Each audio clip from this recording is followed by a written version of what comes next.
Welcome to the Car Sim and Race Driver Show, presented by Hugh Hattrick.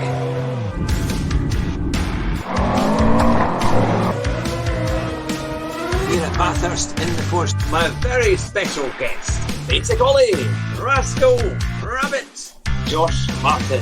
It's great to have you back on the show.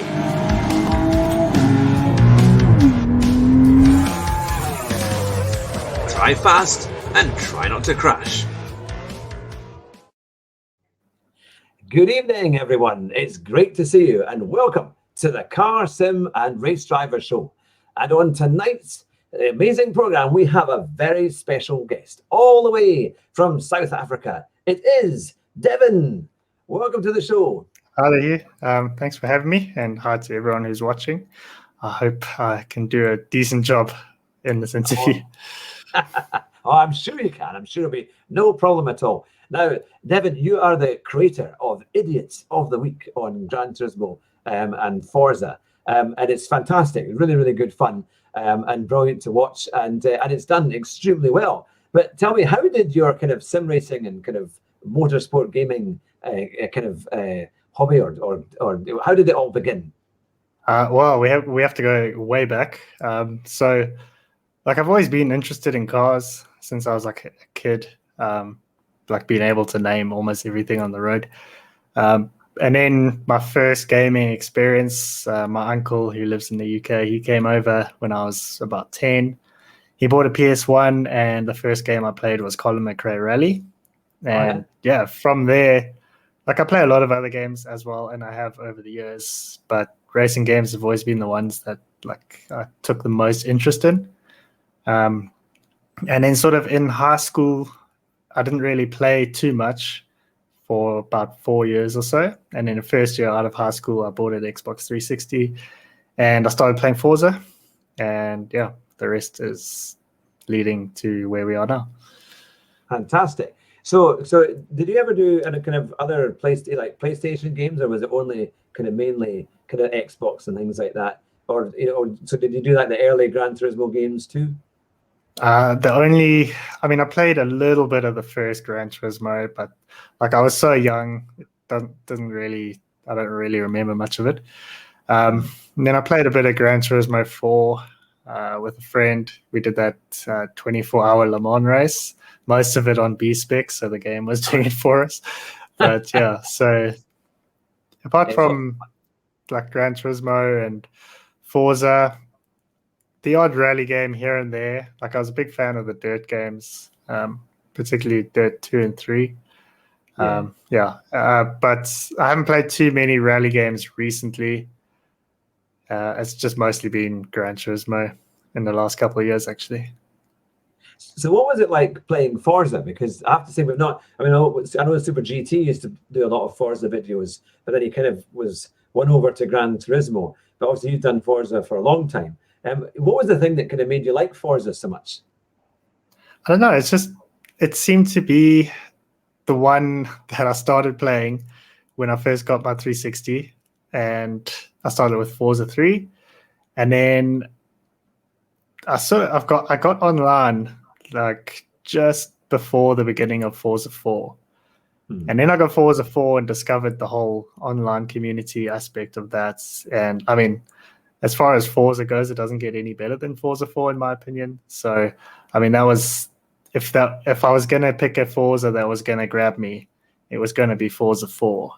So that is kind of why I am so passionate about it and why I have been so critical of the last particular Forza 7, or particularly Forza 7, because like I know what the franchise was and I know what it could be and should be, and what it's not. It kind of is a little bit disappointing. But yeah, it's just been an enjoyable game to play, and one that I've sunk more hours than I'd like to know into over the years.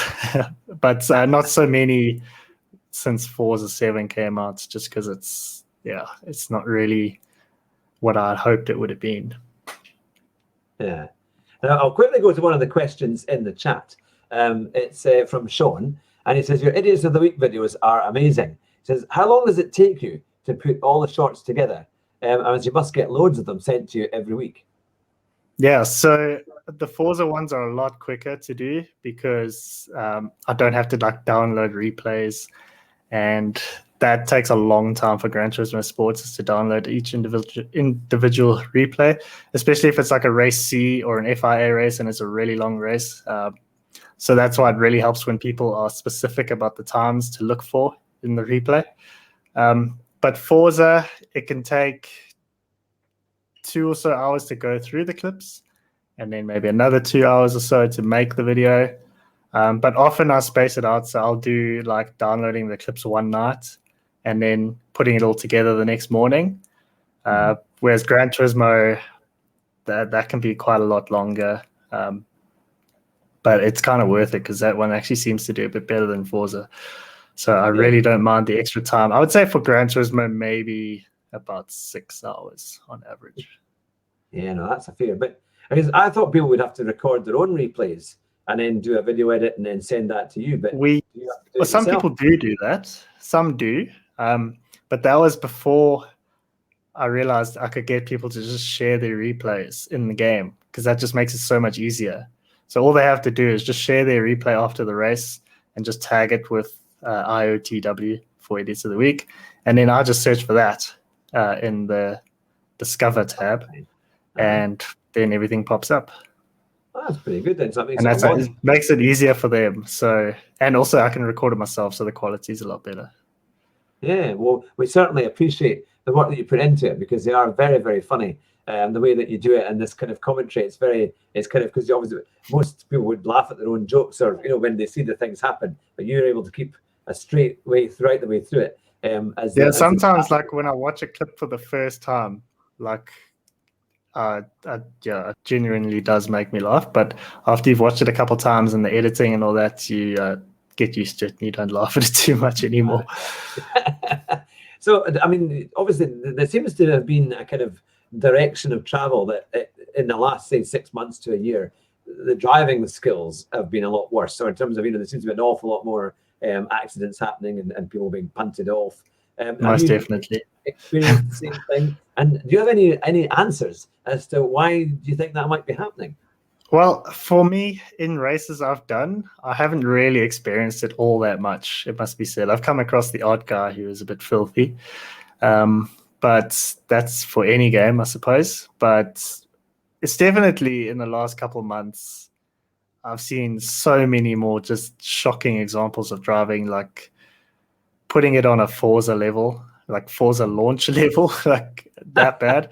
I think like a lot of it's got to do with the penalty system being easily abused, and also guys who deliberately tank their ratings so that they end up in the E-rated lobbies again, just so they can get easy wins. I mean, if you look at any of those guys who are like repeatedly on Idiots of the Week, and you go and search for them on kudosprime.com, you'll notice that their safety rating and driver rating chart is abysmal. It's just like so many resets.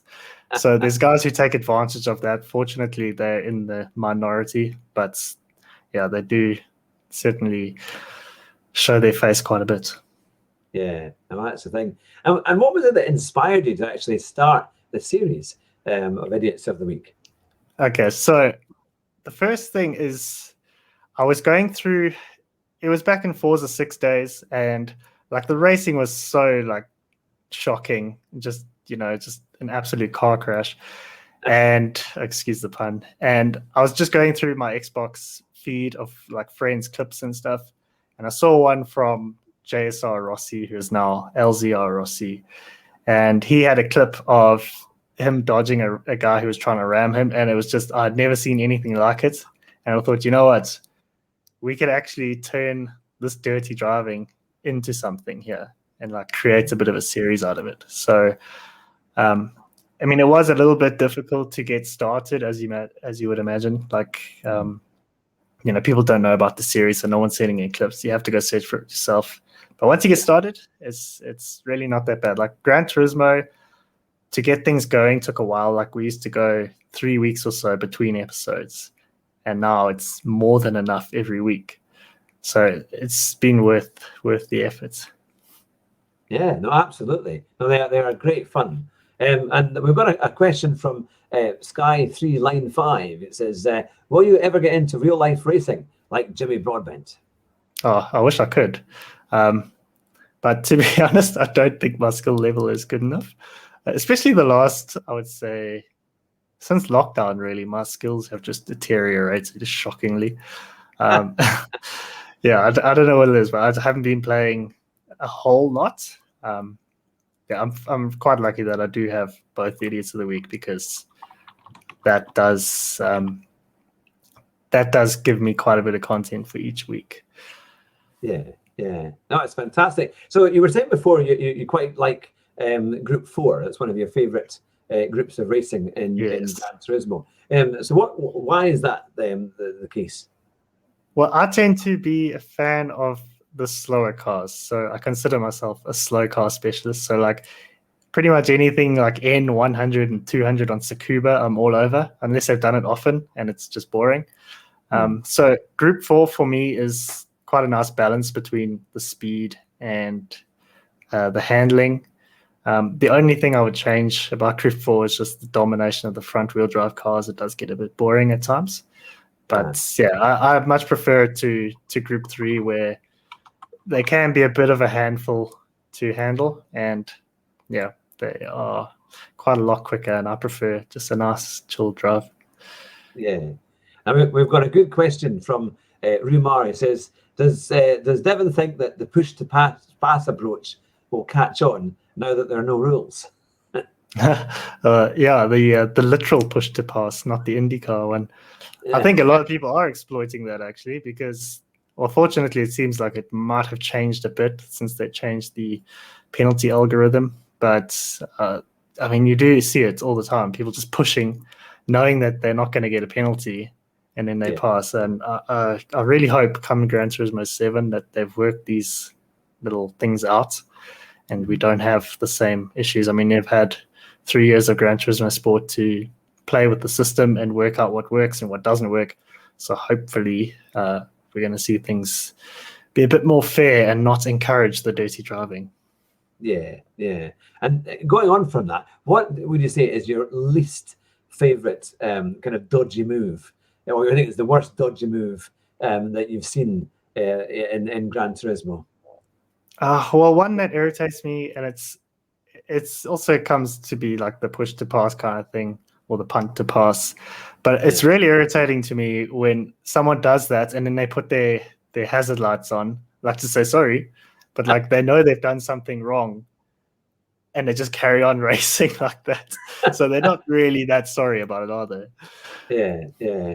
So you're one of those people that if you do accidentally bump into somebody and put them off, would you slow down and let them repass you, or would you just carry on? It depends on the situation. Like there was one in my video from the other day where that did happen, but it wasn't entirely my fault, because the guy he had an incident and he was going a lot slower than I thought he was going to be going, and I picked up a 2-second penalty anyway. So I figured, I've been punished enough. So yeah. But if it's one of those things where I genuinely did mess up, or I didn't get a penalty for something that probably I should have, I'll let someone take their position back. Yeah, I had quite an interesting one. This was Sardinia this week in Group C, when everyone's crashing into the wall and going round. Well, I was going the normal way, the proper way, and I went round, but I went slightly deep into that bend, and so I was a bit slow coming out. And all the people who were behind me, who had hit the wall, they'd ghosted almost right next to me. So as soon as they unghosted, they were actually already pushing me off the track. So I got punted off. It was because they had unghosted at the wrong point. And they were basically right almost inside my car, and it was kind of crazy. Sometimes the unghosting can come at the most inopportune times. There was one when they had the rally race a couple of weeks ago, or about a month ago, and the guy unghosted right in front of me, and I punted him off. There's not much I could do about that. I probably should have, been a bit more cautious, knowing he was likely to unghost. But such is the way of rated races. you need to do well. Well, that was the thing. I was streaming last night, and I did a game where I did punt somebody off, and it was my own fault, and just went deep in a corner. And so I thought, right, I'll slow right down and let the other guy go past. And then he still pushed me off anyway. So even though I'd given him plenty of space, and we could have gotten back into the race, he just punted me off and slowed himself down. Yeah, that's one thing I've noticed, particularly Gran Turismo, is a lot of guys seem to have big trouble dealing with their anger. Like in that example that you just spoke about, you were clearly showing a bit of remorse for what you did. And the guy could have just gone past and been happy with it. But no, he's got to get his own back. And, it just goes from bad to worse a lot of the time. So just kind of ramming feeds ramming, and then it causes more ramming. I know it gets absolutely insane eventually, especially when you've got like a 16-car grid or more, isn't it? And with these short tracks, and there's, if it's very tight, that's when you get one big group in together, then that's when the excitement happens, isn't it? And then there's lots of body panels being bumped all over the place. But that's the thing. Now, we've got a question saying, have you ever thought that one of your own races might be suitable to go into Idiots of the Week? Oh, I featured myself in Idiots of the Week numerous times. I don't think I've done it in Gran Turismo, but I've done it in Forza a lot. So, yeah, I do pop up every now and then. I don't know if I've done it in Gran Turismo Sports, if I featured myself, but I probably should. There's definitely things that are worthy of being featured. That's great. Now, to everyone who's watching in the chat, keep your questions coming in, and we'll put them to Devin, because this is your chance to ask the questions you've always wanted to ask about Idiots of the Week and also his sim kind of racing and gaming career. Now, do you use, I know it's one or two of your videos I've seen you use the pad, because you did a kind of comparison, didn't you, between the pad and the wheel recently. What do you have you been using the wheel for quite a long time, and what's your kind of main preference? Yeah, I've been using the wheel for about 3 years. I've got a wheel for Xbox and for PlayStation. I mean, it's the same wheel, so all I do is just swap the wheel over and use the same pedals for both. I much prefer using the wheel, but sometimes, like, if I just feel like chilling out and not, setting up the wheel, it's quite nice to just be able to pick up the controller and play. But the wheel's definitely a lot more fun and a lot more immersive. There's kind of no comparison. But yeah, it is nice when there is a game that is, quite enjoyable on both, so you can have the option. Yeah, I mean, Gran Turismo was quite good that way, isn't it? I mean, I was quite interested with the video that you did with the comparison, because it's like when you go back to the using the pad, you think, oh no, this is going to be horrible, because it's depending which way you use the pad, it's harder to steer, it's harder to brake, to get the precision that you can get from using a sim rig and wheels and pedals. But what you did is show that you could still be pretty quick by using the normal pad, even though you're used to using the steering wheel. And I think a lot of people have probably forgotten, actually, now. We're so used to everyone getting a wheel and pedals, that were you quite surprised at how easy it was to go fast just using the pad? Oh, yeah. I was extremely surprised. I mean, my consistency on on the controller in that situation was a consistency I've never experienced ever. I think I was like 6 or 7 laps in a row where I was pretty much within the same 10th or 2. And then I ended up being faster on the controller. But I think it is situational. Like, you're not always going to be faster on the controller. I think like the Sardinia this week, I probably would be faster on the wheel. But if the right thing comes up, then you can be faster on the controller. And I do know like a couple guys who have been S-rated drivers on the controller. They just might struggle a bit more when it comes to like race C or FIA races where they have to manage tires and stuff like that, because you're doing full lock the whole time on the controller. So that is a bit more difficult. Yeah. Now we've got a good question from Decked Globe 2199. He says, these years haven't really seen much new racing titles, and most seemingly won't come out till 2022. So do you think this might become the norm, or will we see a resurgence in the next few years? That's I kind of hope it's not the norm. I mean, at least from a content creation perspective, it makes things very hard. But I feel maybe we'll see like games getting more constant updates so that the lifespan is a bit expanded, like we've seen with a lot of games these days. And Forza Horizon 4 has kind of had to do that because they're being a bit longer with the development cycle. So I don't know. I don't know if we'll see like every 2 years anymore. We might see it, well, for Forza anyway. Gran Turismo has never been like that. But for Forza, I don't know if we'll see it every 2 years. We might just see a longer sort of support for the game while they build the next one. So we'll see. Who knows how long the next Forza Motorsport is going to take, but hopefully it's worth the wait. Yeah, because it seems like everything's been delayed. I think obviously a lot with COVID and everything else, so there's so much going on. Because I think we thought Gran Turismo 7 might well be out this year, but I think it's going to be probably next year or whatever by the time we get it as it goes on to the PS5. And I think it's been the same with Xbox as well, isn't it? It seems to take an awful long time.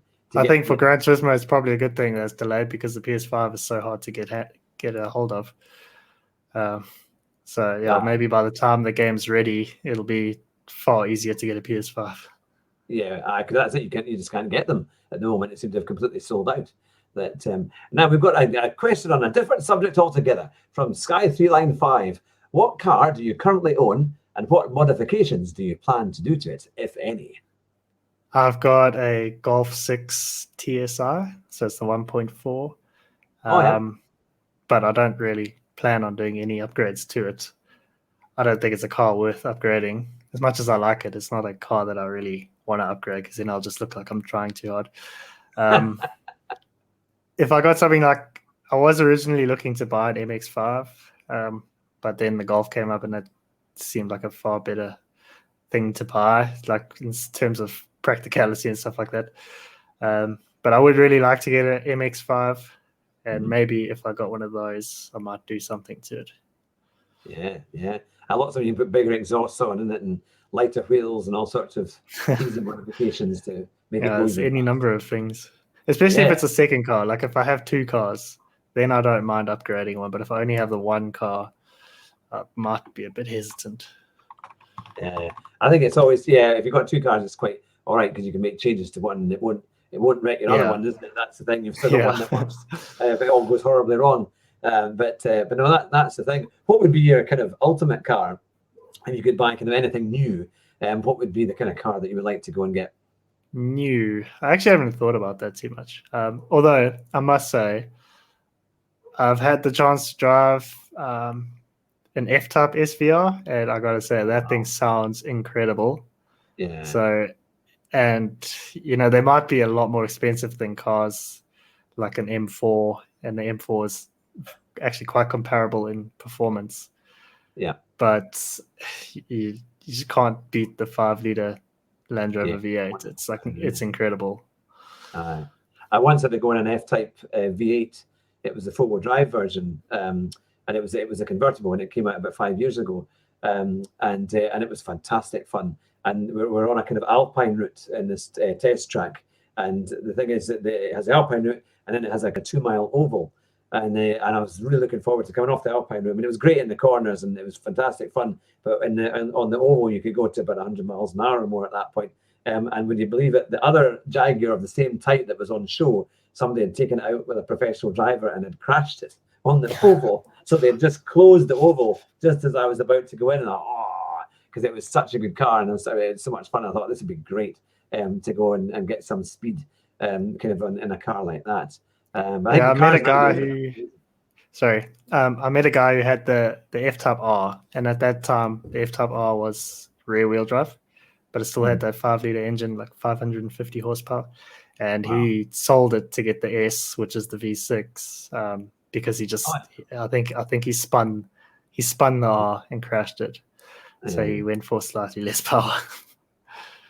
No, that's the thing. I think that because the one I drove was 4-wheel drive. And it was really probably SVR then.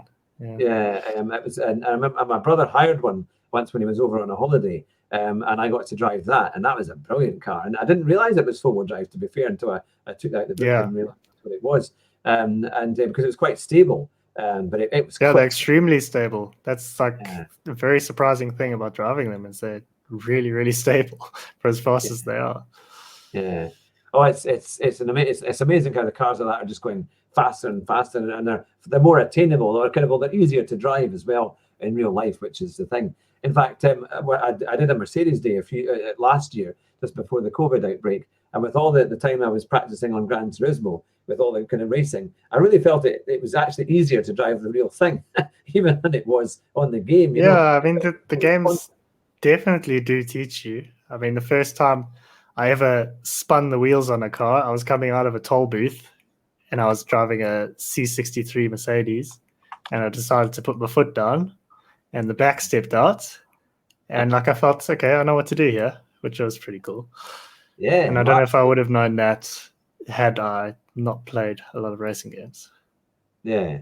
Now, what are your favourite combinations? I know we've spoken a little bit about Group 4, but I know you like your slower cars as well. What would you like to see, and what are kind of your favourite cars in Gran Turismo, if you could pick some? I know you mentioned Suzuka as well, but do you like things like the Golf GTIs and cars of that kind of capability?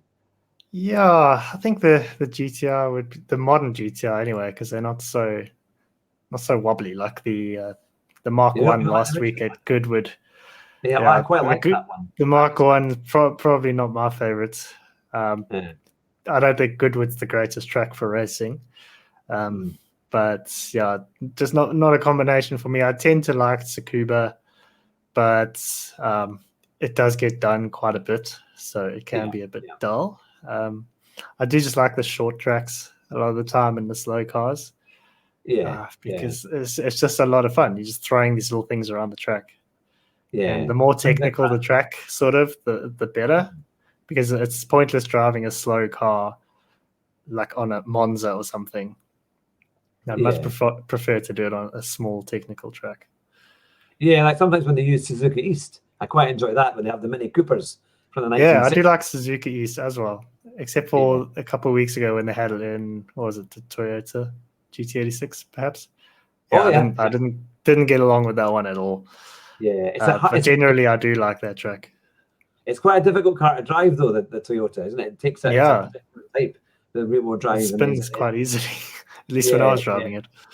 Yeah, no, I think it's the same in real life. It's one of those cars that is quite tricky. But how about things like Brands Hatch? Because that seems to be, I have to say, I quite enjoy when it's like Group 4 at Brands Hatch, or even in more normal road cars in Brands Hatch is quite fun.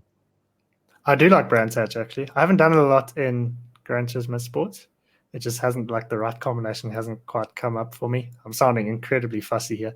But I do enjoy Brands Hatch. When you can get it right, it feels really, really good. Yeah. But it's quite a punishing track, which is a nice thing, which you don't see with a lot of newer tracks because they just have tons and tons of runoff. So it is quite nice when a track does punish you.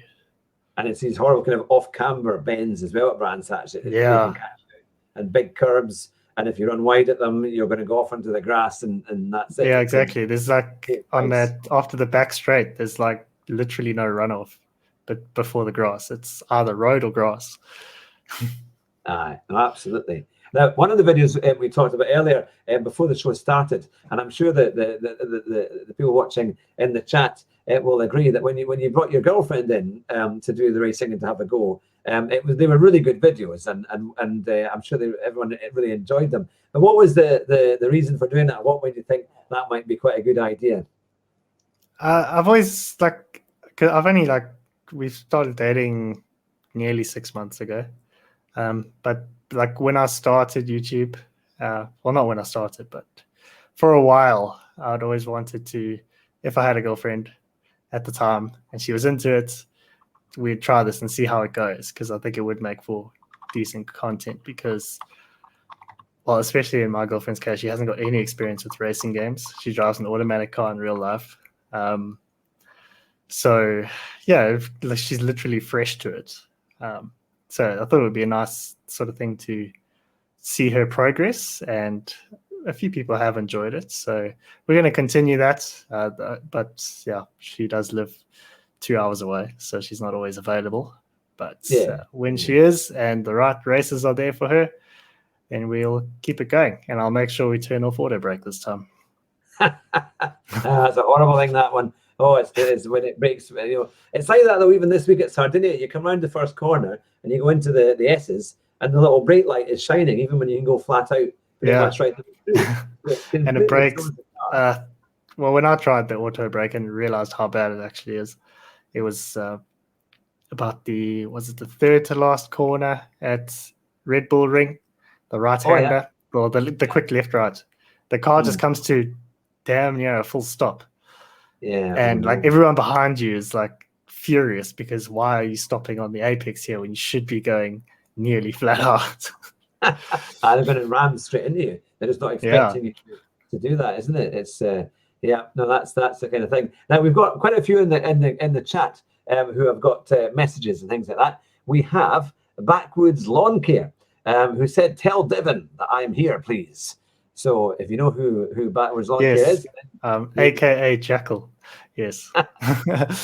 And he very kindly said, "What no super chat." But I'm afraid that because I'm going through menus that I'm not using Streamlabs at the moment, I can't do super chat, and I need more subscribers to be able to get super chat. Yeah, you got to do that 1,000 subscriber milestone. So guys, subscribe, get us closer. That's the thing. Hopefully, we're going to get there, not in the not too distant future, but then it will all come along. Now, also there was a great comment here from Skyline 3. Which game are you most looking forward to? Gran Turismo 7 or Forza Motorsport? It's a tough one. I think,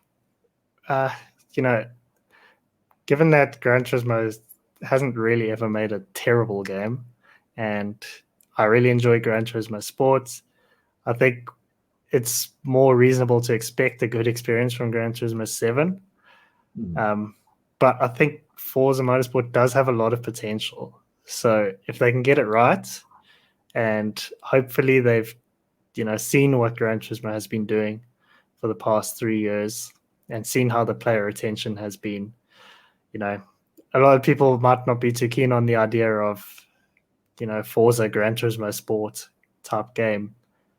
But I think if it's implemented right, it could just be so much more enjoyable than the current Forza product is. So, I'm looking forward to both of them, actually, but obviously more certain about how good Gran Turismo 7 will be. Yeah. No, we're certainly looking forward to it, and hopefully they'll have some more tracks and kind of more cars as well to be able to have lots of fun with. And I think as the graphics will improve as the PS5 comes on form as well, isn't it? I think it'll be exciting. One of the other games that I really, really like, which isn't a racing game, is Grand Theft Auto. And I know they're going to bring out one for the PS5, and I've seen the trailer and it looks incredible. The kind of the map and all the stuff. So I think if it's anything like the graphics on that, I imagine that GT7 will be quite an amazing game. I mean, I've got no complaints about the Gran Turismo Sport graphics. So any improvements is just bonus, I suppose.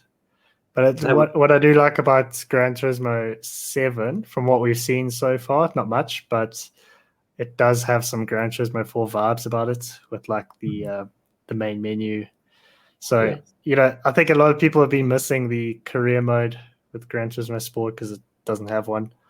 So a lot of the old Gran Turismo fans weren't too keen on that. I think that it'll be cool to have a nice career mode back.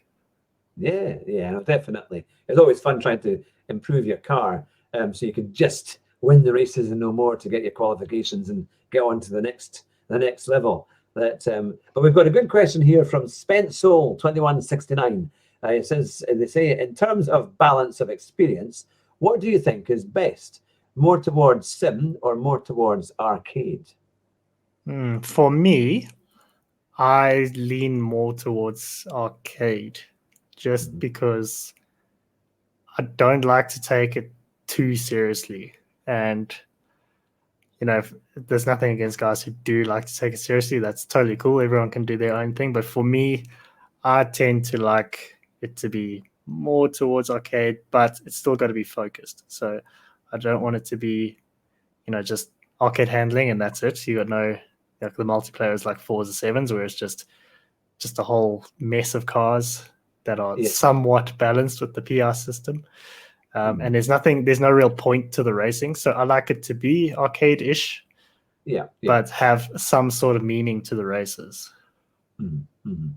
Now, we've got a great question again from Sky3 Line 5. What is your favorite track? And they say it doesn't have to be from a game. Oh, it's definitely Kyalami, hands down. And it's not just because I'm South African. Kyle Army is a fantastic layout. It's nice and wide, isn't it? And lots of great bends and tough It's bends. wide especially at parts, and then it's narrow at other parts, and it's like demanding in different areas. And you never really get a chance to breathe at Kyle Lobby. Yeah. As you say, you're holding your breath almost, isn't it? As you get to some certain parts. No, that's the thing. So, what kind of sim rig do you have? And same on pedals. What do you use?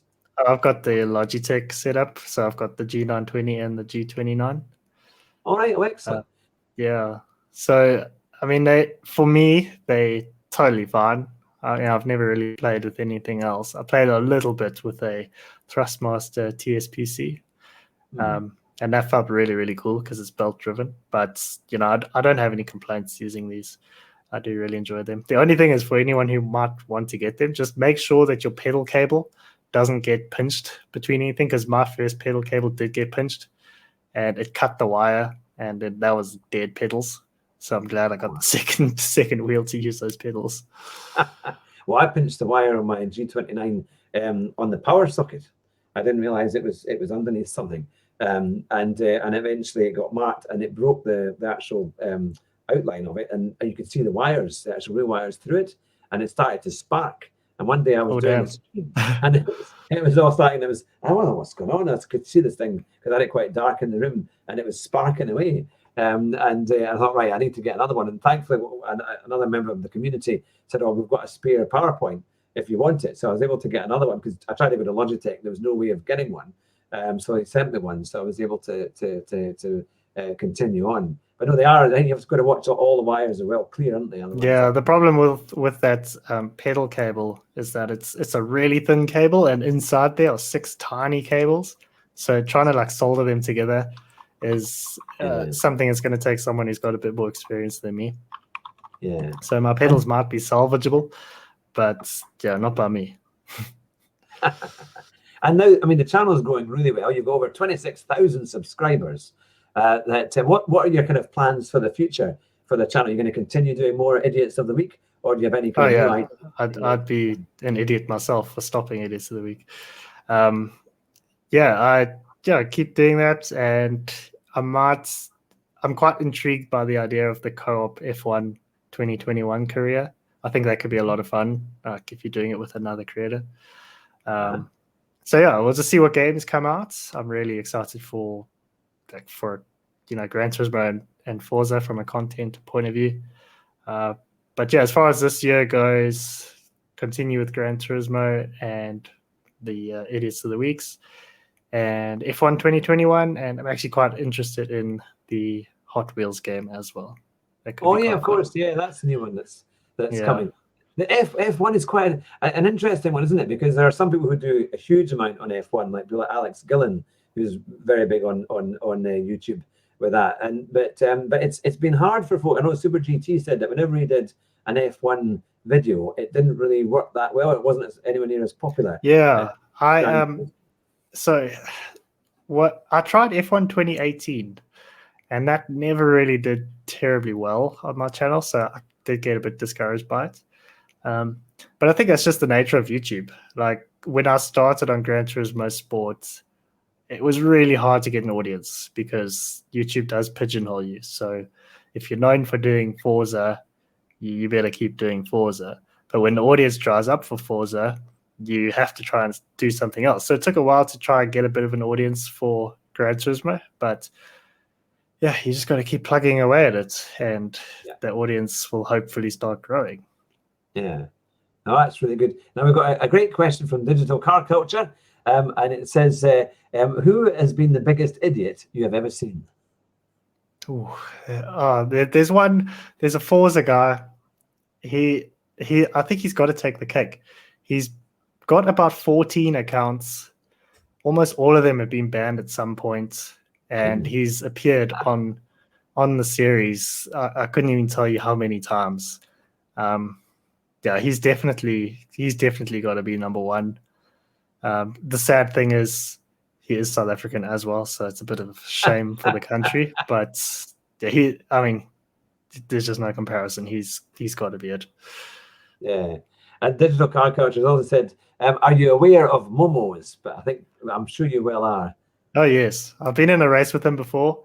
However, he was in the front of the pack and I was in the middle of the pack, so I didn't encounter him. But he's infamous, shall we say. Yeah, there seems to be quite a few. Mind you, he's got plenty of followers who are trying to kind of be just like him. It seems at the He's moment. got to be the most well-known Gran Turismo sport player who isn't making videos. Yeah, I can imagine it, though. I think that might be. There'd be a few thumbs down signs, I think, on the reviews. But no, that's quite the thing. Now, Decked Globe 2199 asked a question. A couple of weeks ago, you introduced a retro reviews video to your channel. Is that something you plan on expanding on in the future?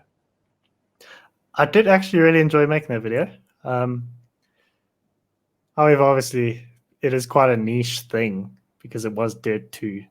But yeah, I like going back to these old games, and if the right game comes up that I feel like doing a little retro review for, might continue it.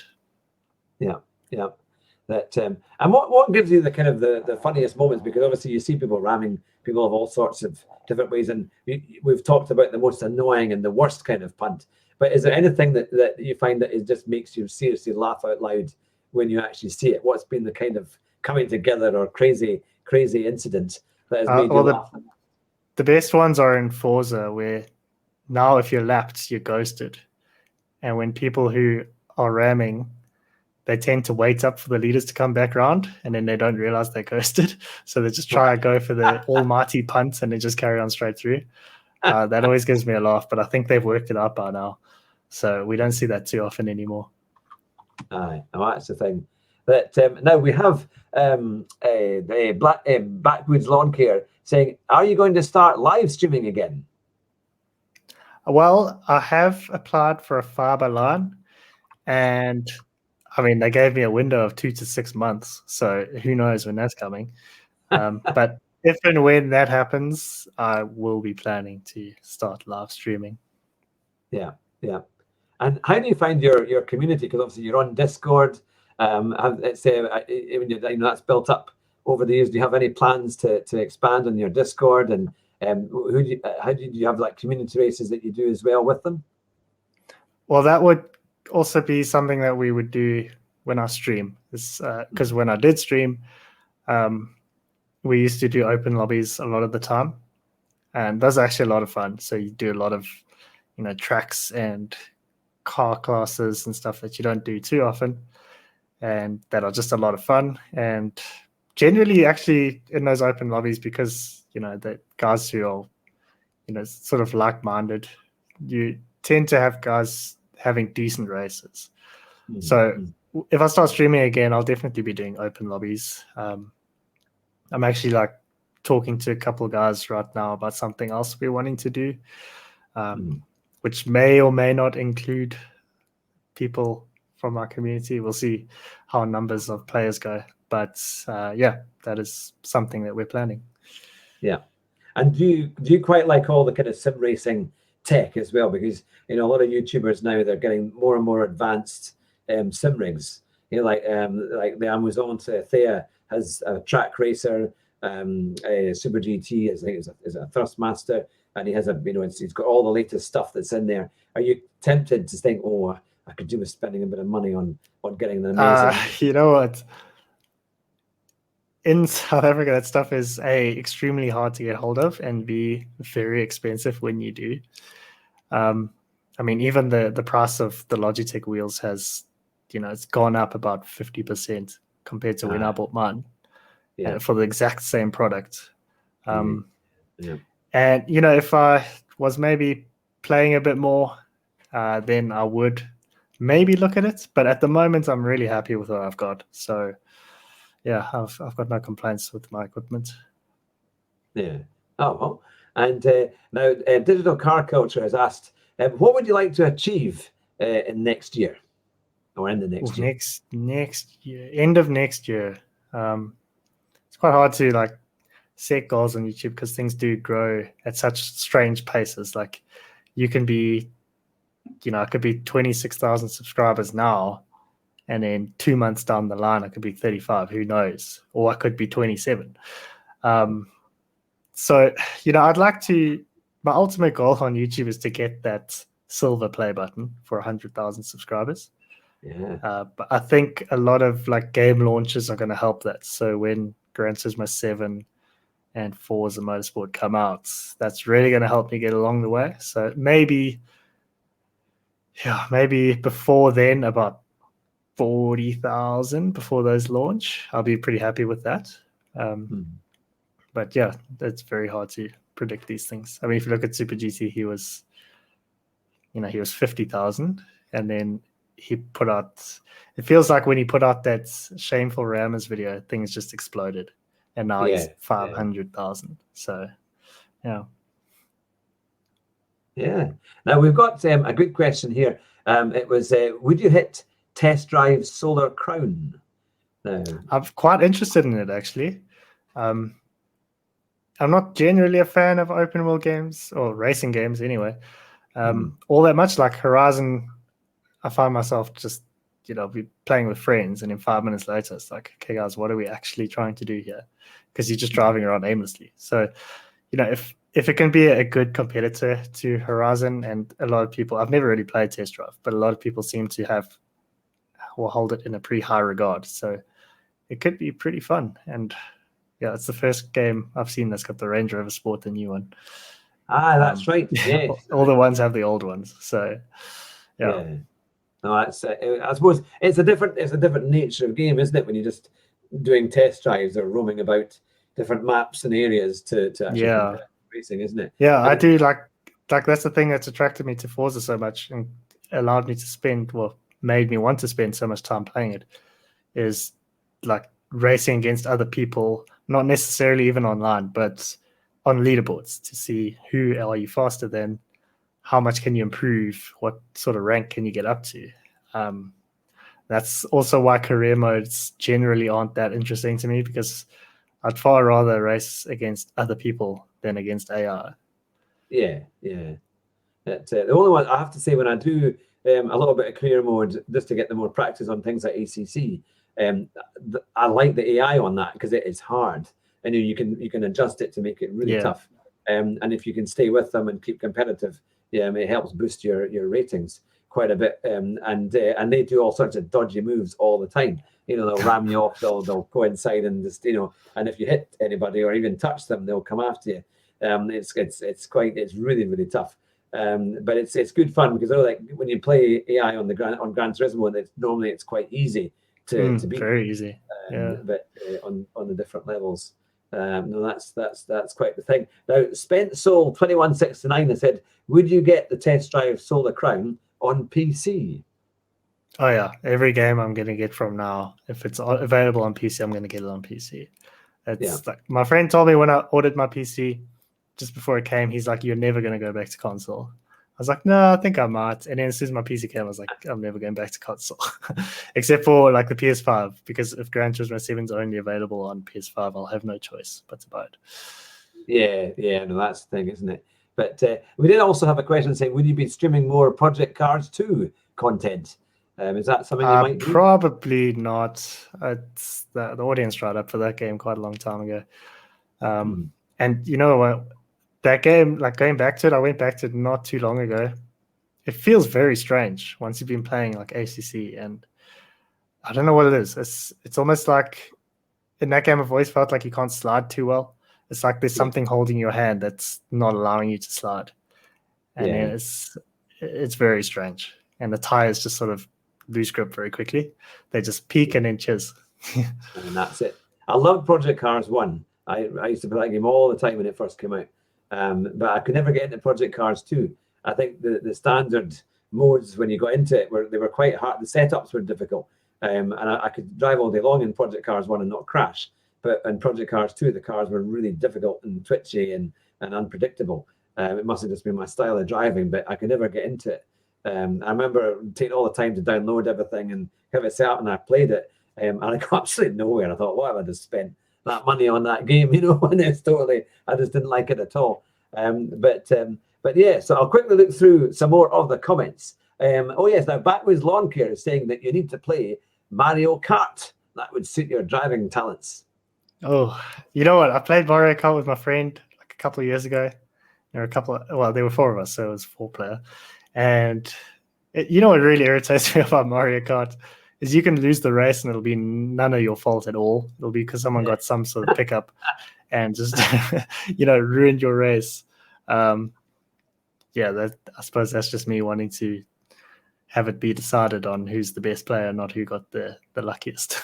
Yeah, who's got the boost or whatever it is that hits one of the things that other than GT Sport and Forza, have you played Assetto Corsa competition as well? Yes, I have. I enjoy it. The only thing for me is that with those games that have like their servers set up the way they are, where people create their own lobbies most of the time, apart from like the competition servers, you end up with a lot of the same stuff. So you end up with a lot of Spa, a lot of Monza, always Monza. So it does get a little bit repetitive. But I mean, as far as sounds go in that game, like it doesn't get better. And it does feel incredible as well. So it's got a lot going for it. I wish it had some sort of like matchmaking. Yes, I was doing Zolder the other day. And when you come to the first kind of major chicane, it's a tough one. It's great when you get it right. But if you go over the curbs too much, it throws the car into the air. Yeah. It's horrible. It's a game that doesn't like you to go over curbs at all, isn't it? It's quite sensitive to those kind of things. But it definitely you feel like you're really in the car, and it's much more of an intense game. And it's very different to Gran Turismo, but it's good fun. So do you have a message for your community who are watching tonight, and who'll be watching this a bit later on as well? As to what kind of tips would you give them if some of them might be thinking about making their own videos for their own YouTube channels and things, and have been inspired by what you've done? What kind of tips would you have for them? Well, I would say if you're thinking about doing YouTube, do YouTube. Just start it. There's nothing stopping you from doing it apart from yourself. So you might as well, if you want to do it, go for it. There's like free software you can use to edit videos.